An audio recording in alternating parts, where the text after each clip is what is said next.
repeat contractors. For instance, Boeing and Lockheed Martin, Northrop Grumman, Raytheon, Amazon is trying.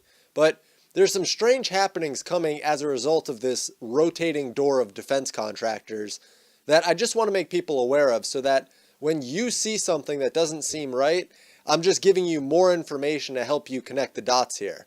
Now, it was back in September of 2017 when Northrop Grumman planned to acquire Orbital ATK for $9.2 billion.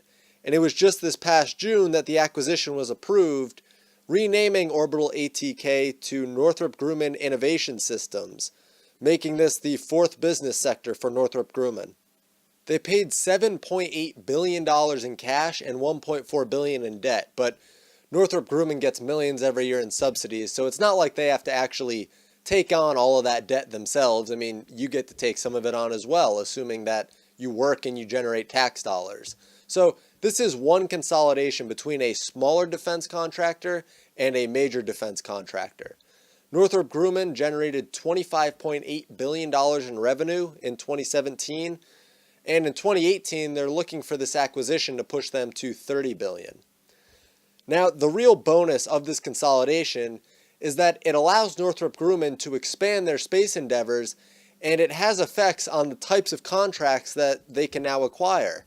Plus, with Trump's Space Force coming to fruition, this allows Northrop Grumman even more financial opportunities down the road.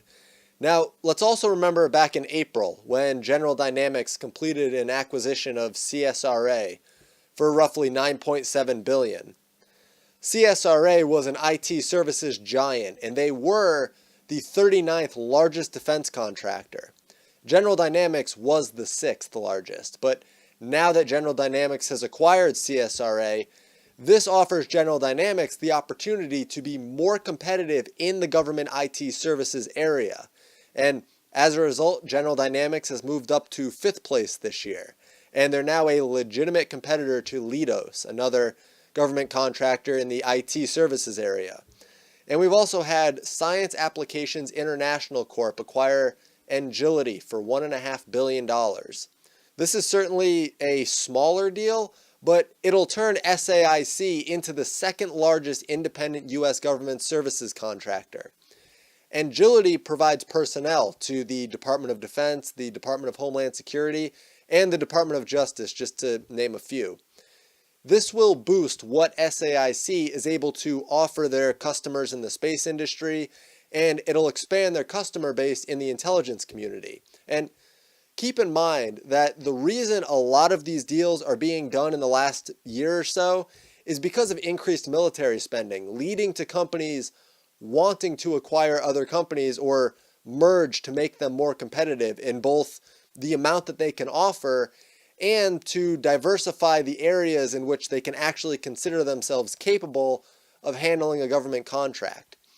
Now, another recent acquisition is TransDigm acquiring Esterline Technologies for $4 billion, including the assumption of debt. This acquisition of Esterline by TransDigm will expand TransDigm's proprietary and sole content platform, as well as expand their source content for the aerospace and defense industries, including more aftermarket capabilities. Not to mention that TransDigm acquired Kirkhill from Esterline back in March, only 7 months before they completed the sale of Esterline to TransDigm. Now, Kirkhill was the leading supplier of highly engineered aerospace elastomers, and although they only did about $90 million in revenue the year before they were acquired by TransDigm, they offered TransDigm a lot of the aftermarket capabilities, and the vast majority of their revenue is derived from commercial transport airframes, which accounts for roughly 50% of their revenue, and aerospace defense. And we also can't forget about the $23 billion acquisition between United Tech and Rockwell Collins. This was announced in September of last year, the same month that Northrop Grumman announced plans to actually acquire Orbital ATK. And this acquisition would create a new player in the supply battle for Boeing, Airbus, Bombardier, and other airline manufacturers. But now, the big news, just 2 days ago it was announced that Harris Corp and L3 Technologies are looking to merge. This will spawn the company L3Harris Technologies, and it'll make them a global defense technology leader.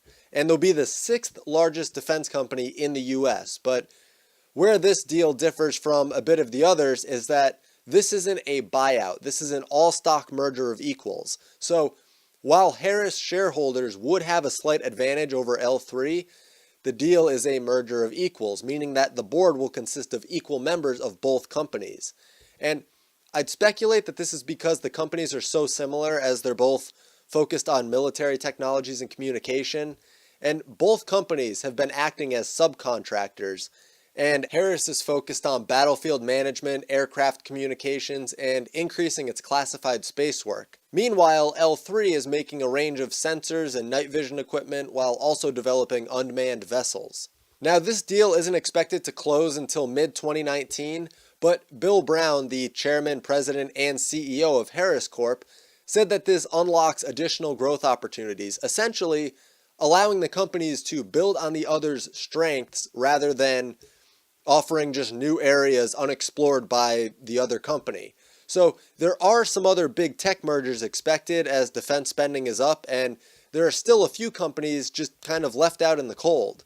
One in particular is CACI International, CACI International, who bid on both CSRA, which was acquired by General Dynamics, and Engility, which was acquired by SAIC. So, of course, this consolidation can be troublesome, and it's not entirely free market as subsidies are present, but subsidies aren't the only factor. There's also the fact that some companies are just better than others.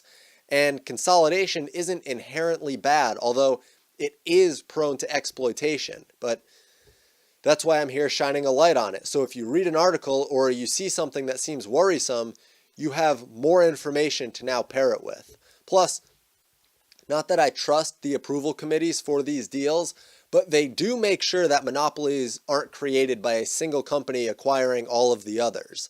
I mean, at this point, it seems like there is some accountability, but it's also up to reporters and journalists to keep those committees in check and make sure that they're not turning a blind eye on a monopoly or something. I mean, an obvious weak point in all of this too is that they can't really prevent tailored contracts like the JEDI contract with Amazon and the Department of Defense that I just discussed a few days ago. That's a legal issue dealing with federal procurement laws.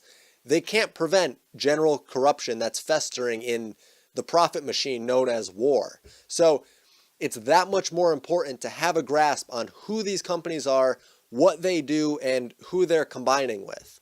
I've linked all of my sources below, as I always do, so if you want more information on a specific merger, acquisition, or a company, there's a jumping off point. So that's all for today.